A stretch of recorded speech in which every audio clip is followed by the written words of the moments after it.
Good. How you doing? Right. Alrighty. That's funny. That was funny. So are you guys stretched kind of thin now with all your superhero shows, or? I mean, I don't know. I mean, I think anytime you're starting a new show, you feel stretched thin because it's new, and you always feel like there's not enough hours in the day to get it as good as you want.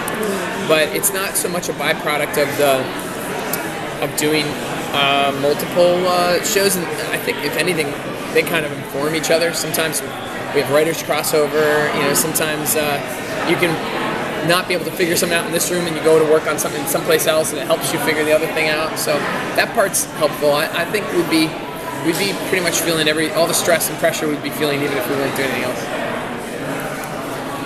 What's it like working with a young and upcoming star like Melissa? Like this is kind of your chance to grow the talent. So tell me a little bit about that. It's always exhilarating. I mean, one thing I noticed that I thought was, cool and exciting was every year when we do Comic-Con, I sort of say to the actor, well, this is your last year you can walk the floor as a normal person, so go out there now, because if the show works, next year you come back and people won't let you walk around. Right. And she can't even walk around now, and the show's not even on there. So either everyone saw it illegally already, or there's just something about her that already I think is connecting, and that's pretty cool.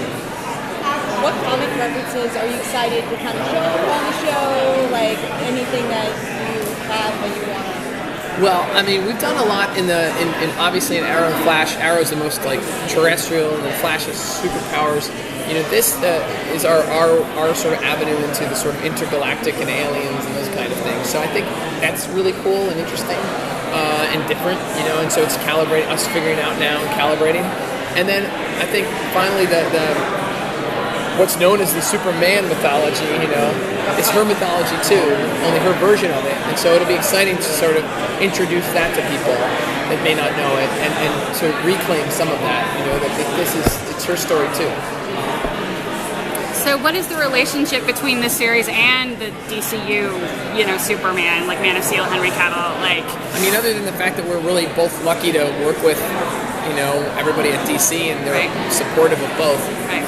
We don't have any, and they just, I think they challenge us to, we always said when we pitched this that Superman is a part of that world. It would be weird to do a Supergirl show if he hadn't shown up yet. Yes. She gets here after him, and it just would be strange. So they've let us do that part of it, and that's great. And then, but it's her story and it's her world. So, National City is the world of her character. So.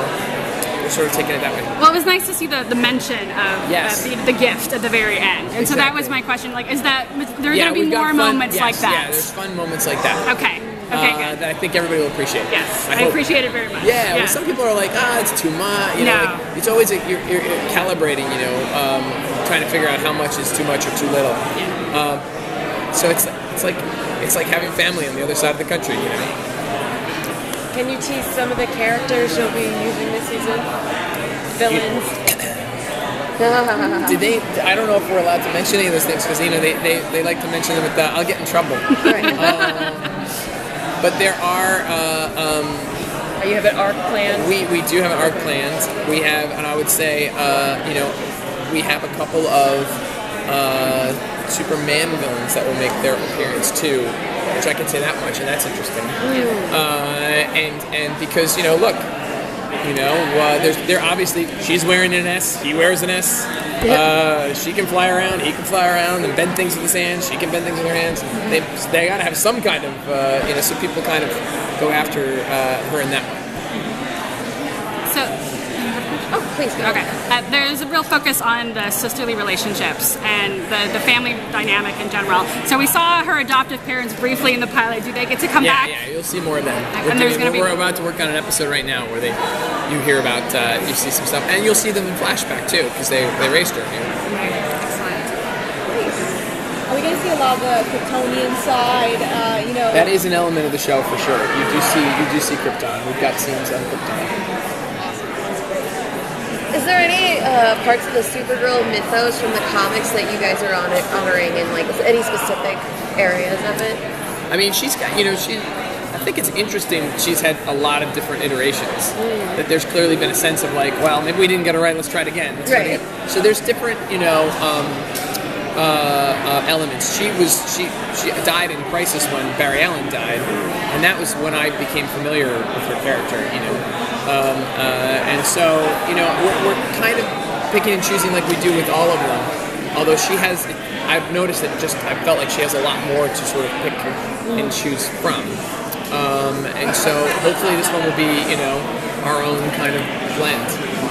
Now her last name is Danvers, so we're going to see a lot more references to Linda Danvers' kind of version of the character, or not really? I wouldn't say so, because I think, it just was, we liked that element in terms of like, we liked her having her own version here on Earth, of a story, we added, obviously, Sister, that hadn't showed up in any of them because we wanted her to have an adult sit. We wanted the show to be able to stand on its own. I always think with the shows, if you take the superpowers away, like what is it about? This is a workplace element, as a young woman trying to find her way in the world, and figure out what her story is, And she's got a sister who sometimes your sister can be, your closest siblings can be the people you mark your life by, but they can challenge you the most and upset you the most. And there was a lot of great drama there. And there's not even like a lot of adult sibling sister shows on the TV, let alone with superpowers. So that was interesting. All right, thank you so much. Great guys, thanks. Thank you.